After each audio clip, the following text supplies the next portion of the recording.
to samsath kitchen. இன்னைக்கு நம்ம samsath kitchenல என்ன ரெசிபி பார்க்க போறோம் அப்படினா ஆட்டு தலக்கறி கிரேவி எப்படி செய்யறதுன்னு தான் பார்க்க போறோம். வாங்க வீடியோக்குள்ள போலாம்.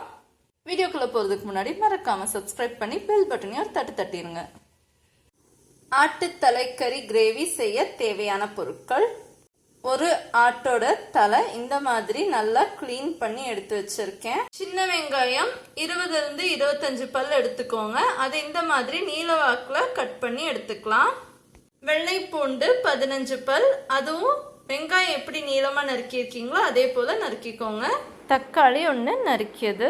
கொத்தமல்லி தூள் 1 டீஸ்பூன், குருமிளகு தூள் 1/2 டீஸ்பூன், மஞ்சள் தூள் 1/4 டீஸ்பூன், சிவப்பு மிளகாய் தூள் 1/2 டீஸ்பூன், சீரகத்தூள் 1/2 டீஸ்பூன், கருவேப்பிலை இலைகள் 1 கொத்து, மல்லி இலைகள் 1 கொத்து, உப்பு தேவைக்கேற்ப.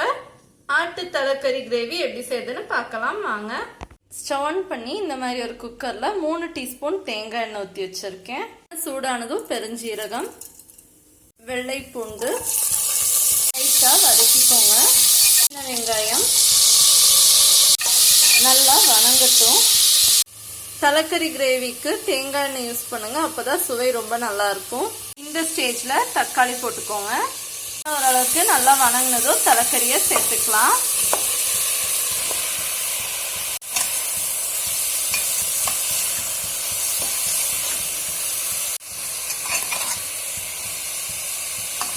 இது கூட மஞ்சள் தூள், உப்பு மிளகாய் தூள், மல்லித்தூள், சீரகத்தூள், மிளகுத்தூள், உப்பு தேவைக்கேற்ப எல்லாத்தையும் ஒன்று சேர நல்லா கிளறி விட்டுக்கோங்க. ஒரு 5 நிமிஷம் வணங்கட்டும். கருவேப்பிலை இலைகள் 2 சேர்த்துக்கலாம். தலக்கறி முங்குற அளவுக்கு தண்ணீர் சேர்த்துக்கோங்க. குக்கர் லிட் போட்டு மூடிக்கோங்க. 5 விசில் வரட்டும். வந்ததுக்கு அப்புறம் நம்ம ஸ்டவ் ஆஃப் பண்ணிக்கலாம். இந்த மாதிரி 5 விசில் வந்ததும் ஸ்டவ் ஆஃப் பண்ணிக்கலாம். விசில் அமர்ந்துருச்சு. நம்ம குக்கர் லிட்டை ஓபன் பண்ணிக்கலாம். ஆட்டு தலை கிரேவி ரெடி ஆயிருச்சு. இப்போ நம்ம இதை ஒரு பிளேட்ல டிரான்ஸ்ஃபர் பண்ணிக்கலாம். சுட சுட ஆட்டு தலக்கறி ரெடி. நீங்களும் இதை உங்க வீட்டில் ட்ரை பண்ணி பாருங்க. ட்ரை பண்ணிட்டு எப்படி இருந்ததுன்னு எனக்கு கமெண்ட் செக்ஷன்ல மறக்காம போஸ்ட் பண்ணுங்க.